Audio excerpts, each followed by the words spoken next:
بسم اللہ الرحمن الرحیم.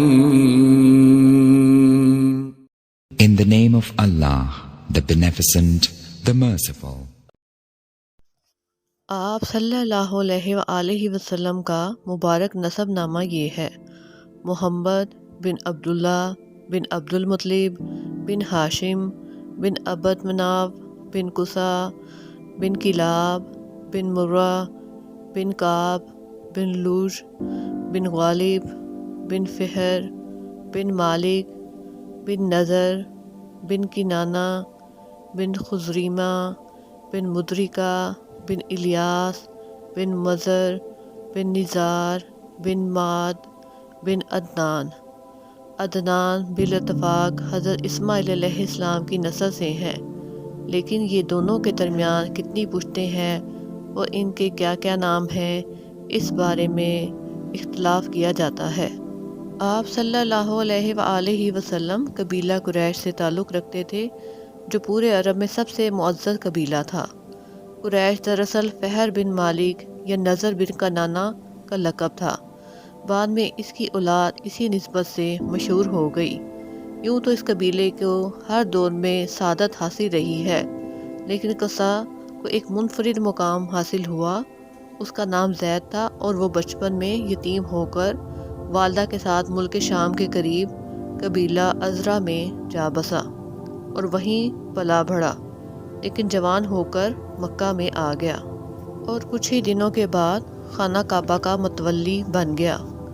یہ قبیلہ قریش کا پہلا شخص تھا جو خانہ کعبہ کا متولی ہوا. متولی ہونے کا مطلب یہ ہے کہ اس کے ہاتھ میں خانہ کعبہ کی کنجی ہوتی تھی، وہ جس کے لیے جب چاہتا کعبے کا دروازہ کھولتا تھا. علاوہ ازیں قریش مکہ سے باہر آباد تھے، اس نے انہیں اندر لا کر آباد کیا. اس نے حاجیوں کے لیے میزبانی کا طریقہ بھی ایجاد کیا. وہ حج کے دنوں میں بڑے پیمانے پر کھانا تیار کراتا اور چمڑے کے بڑے بڑے برتنوں میں کھجور، شہد یا کشمش سے بنا ہوا میٹھا شربت بنواتا اور حاجیوں کو پیش کرتا. اس نے کعبے کے شمال میں ایک دارالندوہ کے نام سے ایک گھر بھی بنایا تھا، جو قریش کی اجتماعی سرگرمیوں کا مرکز تھا. یہی ان کی پارلیمنٹ بھی تھی اور اسی میں وہ شادی وغیرہ کی رسمیں بھی سر انجام دیتے تھے.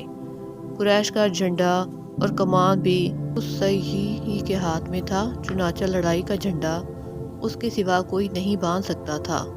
وہ بڑا کریم اور عقل مند تھا. قریش اس کی بات بے چوں چرا تسلیم کر لیتے تھے. آپ صلی اللہ علیہ وآلہ وسلم کا خاندان آپ کے پردادا ہاشم کی نسبت سے ہاشمی کہلاتا تھا. ان کو قصی کے مناسب میں سے حاجیوں کی میزبانی کا منصب حاصل ہوا، جو ان کے بعد ان کے بھائی مطلب کی طرف منتقل ہو گیا.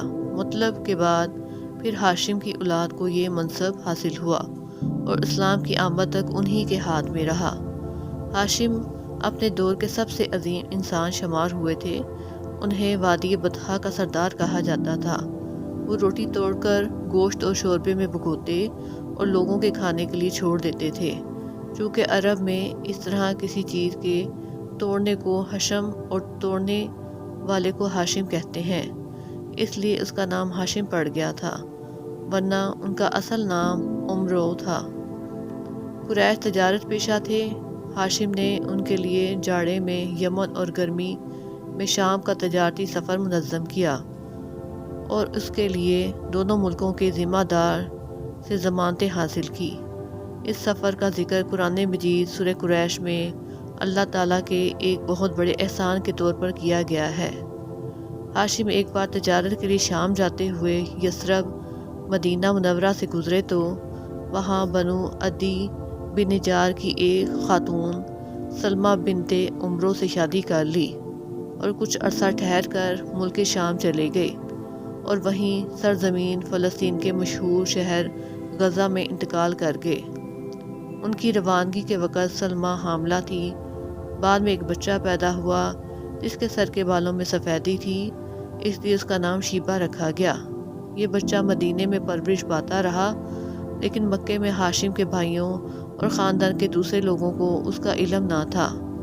8 برس بعد مطلب کو اس بات کا پتہ چلا تو وہ مدینہ جا کر اس کو اپنے ساتھ لے آئے۔ جب مکے میں داخل ہوئے تو لوگوں نے سمجھا کہ یہ ان کا غلام ہے، چنانچہ انہیں عبد المطلب کہنے لگے۔ بالآخر وہ اسی نام سے مشہور ہو گئے۔ عبد المطلب بہت خوبصورت اور عظیم انسان تھے۔ ان کے دور میں ان کا ہم مرتبہ کوئی نہ ہوا۔ وہ قریش کے سردار اور مکہ کے قافلہ تجارت کے ذمہ دار تھے۔ وہ 2 سخا اس قدر کرتے تھے کہ ان کا لقب فیاض پڑ گیا۔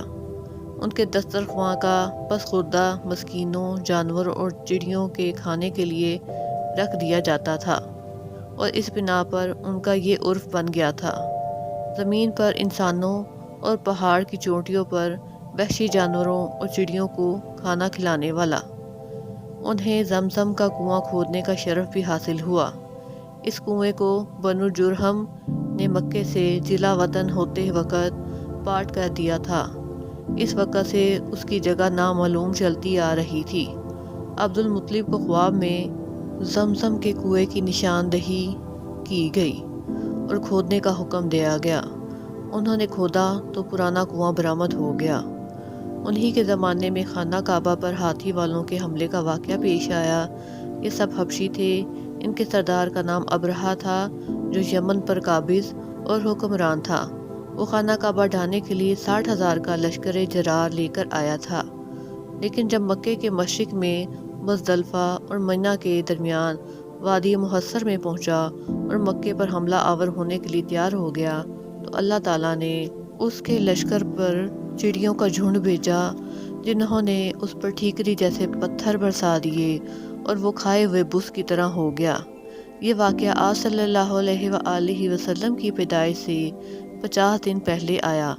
آپ صلی اللہ علیہ وآلہ وسلم کے والد گرامی عبداللہ عبد المطلب کے سب سے زیادہ خوبصورت، پاک دامن اور چہیتے لڑکے تھے۔ انہیں ذبیح بھی کہا جاتا ہے۔ اس کی وجہ یہ ہے کہ زمزم کی کھدائی کے دوران جب کنویں کے نشانات برآمد ہوئے تو قریش نے بھی عبد المطلب کے ساتھ شرکت کرنا چاہی اور اس کے لیے ان سے جھگڑا کیا، جو بڑی مشکل سے فروغ ہو سکا۔ یہ دیکھ کر عبد المطلب نے نظر مانی کہ اللہ تعالیٰ اگر ان کو 10 لڑکے دے دیں گے اور ہر ایک مقابلے کا لائق ہوا تو ان میں سے ایک کو وہ اللہ کی راہ میں ذبح کر دیں گے۔ اب اللہ کا کرنا ایسا ہوا کہ ان کی یہ مراد پوری ہو گئی۔ چنانچہ انہوں نے سب لڑکوں کے درمیان قرعہ ڈالا۔ قرعہ میں عبداللہ کا نام نکلا، لہٰذا ان کو ذبح کرنے کے لیے خانہ کعبہ کے پاس لے گئے، مگر قریش نے انہیں روک دیا۔ بالخصوص عبداللہ کے بھائی اور ماموں سخت آڑے آ گئے۔ بالآخر یہ فیصلہ ہوا کہ ان کے بدلے 100 اونٹ ذبح کیے جائیں گے۔ چنانچہ عبد المطلب نے ایسا ہی کیا۔ اس لیے آپ صلی اللہ علیہ وآلہ وسلم کو 2 ذبیحوں کی اولاد کہا جاتا ہے۔ ایک ذبیح حضرت اسماعیل علیہ السلام تھے اور ایک آپ صلی اللہ علیہ وآلہ وسلم کے والد عبداللہ۔ اس طرح آپ کو 2 فدیہ دیے گئے بزرگوں کی اولاد بھی کہا جاتا ہے، کیونکہ حضرت ابراہیم علیہ السلام کو مینڈے کا فدیہ دیا گیا تھا اور آپ کے والد کو 100 اونٹوں کا۔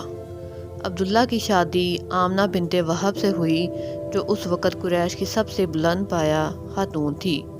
ان کے باپ وہب بھی بنو زہرہ کا سردار اور عالی نسب تھا۔ آمنہ شادی کے بعد ہی امید سے ہو گئیں۔ ادھر کچھ عرصہ بعد عبد المطلب نے عبداللہ کو تجارت کے سلسلے میں مدینہ یا شام بھیجا۔